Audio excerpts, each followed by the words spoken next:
Fala empresário, fala empresária, boa tarde, né? A gente está aqui hoje para mais um episódio do nosso podcast Bater Meta. Bom, e a gente está aqui, eu me chamo Roger Maciel, né? Sou head de uma das empresas do grupo CJ Performance, presidido pelo Marcos Freitas, que é o nosso parceiro aqui hoje para o bate-papo, né? A gente vai falar bem a respeito de empreendedorismo, cultura empresarial, gestão de pessoas, enfim, um assunto bem pertinente aqui para a realidade das empresas brasileiras que precisam muito desse apoio. Bom, Marcos, seja bem-vindo, prazer estar aqui com você, né? E queria falar um pouquinho com você, bater esse papo sobre empreendedorismo hoje, e queria começar com a seguinte pergunta, meu caro. O que é um empreendedor na sua visão? Eita, pau. Começou bem aqui, né? Cara, acho que o empreendedor... Eu vou falar primeiro de adjetivos do empreendedor. Acho que é um cara corajoso, é um cara que tem coragem de sair da mesmice e construir algo, né? Empreender é quem constrói algo. Então, a primeira coisa é um cara corajoso que constrói algo. É um cara, ou uma cara, né? Um homem ou uma mulher com coragem que constrói algo, que gosta de desafios, que gosta de correr riscos, porque ter um negócio é correr risco. Tá? Se fala muito aí hoje de que quem tem empresa é feliz e etc. Eu não acredito nisso. Eu acho que não necessariamente você tem que ter uma empresa para ser feliz. Tenho vários amigos que são colaboradores e são intraempreendedores, né? Empreendem na empresa dos outros, no CNPJ dos outros. Então, eu acho que uma pessoa de coragem, que gosta de riscos, tá? E de construir algo, tá? Em cenários incertos, em cenários de incerteza. Que a única certeza que a gente tem dentro do empreendedorismo é que você vai ter muito problema para cuidar e você vai ter bastante incertezas no decorrer da sua jornada.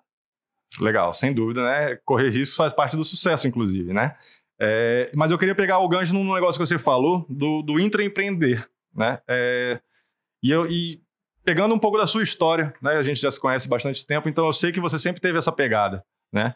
E eu queria que você falasse um pouquinho disso, a sua evolução profissional, essa sua atitude nas empresas pelas quais você passou, né? E como é que isso foi para você? Assim, foi difícil, foi fácil, facilitou, dificultou? Como é que foi esse processo para você? Legal. Muita gente vê hoje o Marcos, assim, viagens internacionais, livro, palestra, treinamento, empresa, etc. E as pessoas só olham o resultado, mas não olham a construção de como a gente chegou aqui. Eu tomei uma decisão desde cedo, cara. Desde cedo eu escolhi ser amigo das empresas que eu trabalhava. Então, hoje eu brinco que eu sou o melhor amigo das empresas, porque eu, como funcionário, desde lá de estoquista, eu queria ser o melhor amigo da empresa, porque eu entendia que era dali que saía o meu sustento. Só que eu represento uma grande minoria, né? A maioria fala mal das empresas que trabalham. E para mim isso não tem uma congruência, porque se eu falo mal de onde eu trabalho, por que eu trabalho nesse local? Se eu falo mal de onde eu trabalho, tá? Eu estou falando de mal do lugar que sai o ganha-pão que os meus filhos comem. Então, na minha carreira eu escolhi ser amigo da empresa, pegar na mão dos sócios, pegar na mão dos donos da empresa. E nessa jornada você é chamado de babão, você é chamado de otário, você é chamado de várias coisas, mas quando você olha, as pessoas que te chamam disso são pessoas que não têm aquilo que você quer ter. E aí nessa jornada eu me dediquei às empresas, me dediquei a entender o que a empresa queria, me dediquei a pensar como dono dos negócios, me dediquei a falar o que eu pensava sobre a empresa. Então sempre me posicionei dentro das empresas, desde estagiário até diretor, eu sempre me posicionei, sempre dei a minha opinião. E o cara que é intraempreendedor não é um cara que é babão do dono, não é um cara que é puxa-saco. O cara que é intraempreendedor é um cara que escolhe ter uma empresa dentro de uma empresa. E eu lembro de uma passagem que eu era estoquista e eu ganhava ali R$300 por mês e na minha cabeça a empresa me dava uma farda, a empresa me dava um pedaço de terra ali e daquilo eu faria como prosperar ou não. E cara, para mim deu muito certo, né? Saí de um salário de R$300 para 60 mil em 15 anos. Me deu autoridade, me deu conhecimento, né? Conheci vários países do mundo. Então, eu agradeço muito Deus ter me dado essa clareza de ser amigo das empresas e ter me dado a oportunidade de ter crescido. Eu acho que essa relação no Brasil, empregado e empregador, é uma relação muito ruim, muito nociva, muito mal esclarecida, onde as empresas não conversam com as suas equipes, as equipes não conversam com os seus colaboradores e acaba que está todo mundo perdendo aí e ninguém está crescendo. Então, não foi o caminho que eu escolhi crescer, eu escolhi prosperar, porque outra coisa que eu entendi, Roger, desde o início, é que o trabalho é o melhor amigo do meu sonho. O trabalho é o melhor amigo do meu sonho. Então, qualquer pessoa do mundo aí que quer viajar mais, quer ter um carro melhor, quer ter uma casa melhor, quer dar uma condição melhor para os seus pais, esse dinheiro vem do trabalho. Então, isso eu também entendi desde cedo e que era lá que eu iria me dedicar de maneira inteligente, de maneira focada, de maneira crescente. E graças a Deus, com 41 anos, eu posso dizer que valeu a pena ser uma pessoa que não seguiu o que a maioria pensava. Legal. Imagino que tenha tido muitos desafios aí nesse caminho, né? Muitos desafios, porque quem fala o que pensa também sofre muito, né? Então, eu sempre falei muito o que eu pensava. Então, eu tive o desafio da galera que queria me puxar para falar mal da empresa. Eu tive o desafio do dono que não queria ouvir também as opiniões. Mas aí, como eu era muito centrado no CNPJ, tá? O saldo é bastante positivo. Bacana, bacana. E você falou um pouquinho aí nessa sua fala em relação ao país, né? Ao Brasil e tudo mais. E eu queria saber a sua opinião em relação a isso, assim. Como é que você vê, ou qual estrada você vê que seria mais adequada para que o Brasil cresça nisso? No empreendedorismo, em escala, em sucesso empresarial, né? E como que você vê essa atitude do profissional nesse contexto? Perfeito. Primeiro que, na minha leitura, o sistema educacional geral, tá? Ele é feito para a gente não dar certo, né? Ele é feito para a gente não dar certo. O que o colégio faz com a criança? Ele pega um monte de gente diferente, coloca dentro de um modelo, para que as pessoas saiam com o mesmo conhecimento. Então, acho que é um caminho errado. Eu acho que existe uma grande abertura no mercado para que a gente trabalhe uma educação empresarial e empreendedora desde cedo com essas crianças.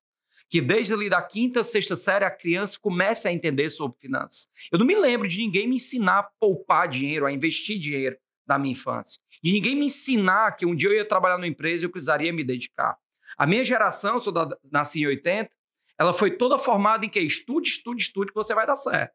Esqueceram de dizer trabalhe, se diferencie, aguente sapo quando for necessário, tá? Se dedique, faça o melhor, faça diferente.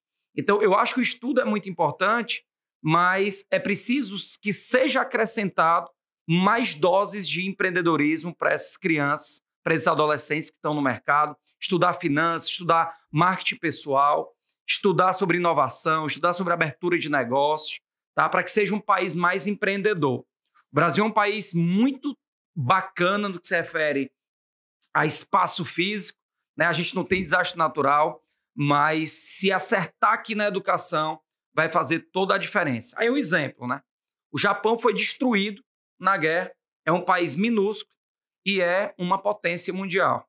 Os caras têm uma cultura diferente da nossa. Imagina se o Japão tivesse no terreno do Brasil. Agora imagina se o Brasil tivesse sido destruído e tivesse no terreno do Japão. Eu acho que o brasileiro ele tem que sair um pouco dessa síndrome de vira-lata, de reclamar, de lamentar, de falar do político, de falar dos outros, de falar mal do que está acontecendo, de assistir desgraça e começar a olhar que nós temos um país muito legal, se acertarmos com a educação, com postura, educação direcionada, apoiar o empreendedorismo, porque o empreendedor é o herói desse país, o empresário é o herói desse país, porque todos os ventos rodam contra o empresário brasileiro. A política é contra o empresário, a CLT é contra o empresário, muitos colaboradores são contra o empresário e esquece que somos nós que movimentamos esse país. Então, é necessário trabalhar a educação e muito incentivo para que o empresário seja mais reconhecido e incentivado a empreender mais, gerar mais emprego e riqueza para o nosso país. Legal, legal. E em relação a estudo e tudo mais, você teve alguma referência nesse seu caminho? Por exemplo, não necessariamente já esse modelo ou não, ou foi uma visão sua particular que você enxergou que era por aí que deveria ir e obteve esse sucesso todo graças a isso. Como é que se deu isso? Você teve alguma inspiração ou referência nesse caminho? Boa pergunta. E vai ser polêmica aqui o início da resposta, tá? A referência ela pode ser positiva ou negativa. Então, quando eu olho para a minha família, eu não tenho grandes referências positivas de sucesso financeiro. E a gente tem que parar com essa frescura que dinheiro não é bom. Dinheiro é bom pra caramba. Dinheiro é bom pra caramba. Uma vez eu estava dando um treinamento e o cara disse assim, eu prefiro 1000 vezes estar chorando dentro de uma BMW do que estar chorando na parada de ônibus. Então, eu achei ruim o que foi, dinheiro é bom pra caramba. Só que eu venho de uma cultura do catolicismo muito forte, da humildade, etc. Que eu tenho visões diferentes sobre questão de humildade. É quase pecado, né? É quase pecado. Prosperar e crescer é quase pecado. Então, eu tive uma referência negativa quando eu olhei e falei, cara, eu não quero ter a vida financeira da minha família. Eles são referências como seres humanos, como pais, como pessoas, como família, como cidadãos, mas profissionalmente não. E eu acho que as minhas referências positivas que eu tive foi um familiar que eu tenho, que é um executivo, foram meus chefes. Eu acho que a gente pode aprender muito com o chefe. E hoje, com 41, eu posso dizer assim, que eu aprendi muito mais com os chefes que me espremeram do que os chefes que me passaram a mão na cabeça. Isso é interessante. Porque quando você é mais novo, você quer alguém que te abrace. Você quer alguém que te acena, que eu fui contratado para Oi, eu tinha 22 anos de idade, fui contratado para ser gerente. No meu primeiro dia de trabalho, que eu entrei às 8 horas da manhã, 8h01, meu telefone toca, eu atendo e era o diretor da empresa, perguntando quanto eu tinha vendido. E eu comecei a rir. E ele falou, tá rindo de quê, cara? Se o jogo começou, tu já tem que estar faturando. E aquilo ficou na minha cabeça, não me vitimizar de assumir. Só que a geração tá fraca também, né? Você dá um apertinho, a turma quebra. Então, acho que minhas referências foram referências financeiras negativas, foram referências, algumas familiares positivas no trabalho e outras dos meus chefes que eu tive na vida, principalmente os que me espremeram. Muito obrigado aí, Tom. Legal, legal. Show. Marcos, e você falou também a questão de qualificação, né, do estudo, do aprendizado, do processo de aprendizado, né, ao longo dessa jornada que o empreendedor precisa também ter, né? E aí me remete ao oposto, né? Beleza, ter todo esse gabarito, esse conhecimento, a gente sabe que facilita, né, e ajuda muito a prosperar. Mas e o contrário? Qual é o perigo de ser um empresário ou um empreendedor amador? Cara, eu acho que quando você é um empresário amador, você está dirigindo um carro sem painel. E eu posso afirmar, depois de ajudar mais de 5 mil empresas, no Brasil todo e fora do Brasil, 90% das empresas são amadoras. O que é a empresa amadora? É aquela empresa que trabalha no escuro. Ela não sabe qual é o planejamento dela, ela não tem uma visão de futuro, ela não sabe a precificação do produto, ela não tem uma margem clara, ela não sabe contratar, ela não sabe estimular as pessoas, ele não tem um financeiro ali sólido, e aí é uma empresa que está no risco. Pode dar certo? Pode. Mas eu não conheço hoje, rodando aí Brasil afora, o mundo afora, empresas que são sólidas, empresas que crescem, que não sejam profissionais e que não tenham tesão da mudança e do crescimento. Porque o que acontece também, cara, é que o empresário e a empresária, com o decorrer dos anos, é tanta porrada que o tesão vai caindo. O tesão vai caindo. E o conhecimento liberta. O conhecimento ele é libertador para as empresas. É muito legal você ver uma empresa aplicando métodos profissionais e ela tendo novos resultados disso.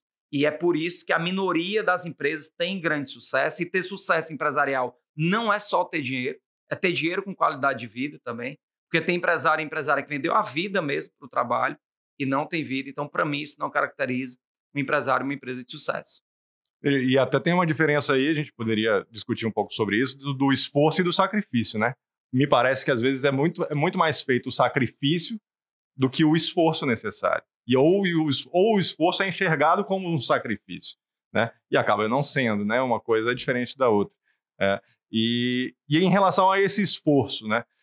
Eu queria saber de você, assim, o que te projeta para frente? O que faz com que você se esforce, né? Sem pensar nas dificuldades disso, obviamente, pensando em como derrubar essas dificuldades, mas qual é aquela coisa que te queima dentro, que te move para frente para ter tomado esse caminho e ter obtido tanto sucesso quanto obteve? Cara, eu sou uma pessoa orientada a resultado, não sou uma pessoa orientada a meio, sou uma pessoa orientada a fim. Então, eu não fico analisando se eu estou me dedicando, ou se eu estou correndo, ou se eu estou me sacrificando, ou se eu estou... Onde é que está o foco? O foco é chegar naquele resultado, eu vou para lá. Definido o foco, eu vou analisar como eu quero ir para esse foco. Assim, eu vou vender minha alma para isso? Não vendo. Ontem eu estava conversando com um casal de empresários, eles estão há 20 anos no mercado, nunca tiraram férias. Para eles é normal. Deus me livre. Eu quero tirar 2 férias por ano. Então, um combustível que eu tenho é ter foco. Um outro combustível que eu tenho conta mesmo, eu tenho família. Eu quero dar uma condição legal para minha família. Eu quero dar uma condição legal para minha família. E o terceiro é que a vida passa muito rápido, né? Passa muito rápido. Então, você pode optar por passar e ter uma vida normal, igual a todo mundo, na média ali, como o colégio te preparou. Você pode fazer a diferença. Então, eu estou tentando fazer uma pequena diferença no mundo através de uma visão de mundo, que não é a melhor, é só a minha visão de mundo. Então, esses 3 fatores me auxiliam a ter gás, a continuar, querer crescer e ajudar. Bacana, bacana. Meu caro, eu queria te agradecer, então, esse bate-papo breve aqui, mas com bastante conteúdo, né? Bastante profundo. E agradecer também, novamente, ao FB Ideias por essa parceria, né? Acendeu o estúdio aqui para a gente gravar hoje. Quem quiser estiver assistindo, ouvindo a gente aí, pode acessar o site, né? Mencionado, o fbideias.com.br, agendar um momento para vocês desfrutarem aqui também do espaço. E, novamente, agradecer você, Marcos, né? Desejar muito sucesso, né? Muita saúde e vamos em frente, que a gente tem bastante coisa para tocar nas nossas operações lá, né? E é isso, meu cara. É jóia. Tamo junto, pessoal. Bora para cima. Valeu. Abraço, pessoal.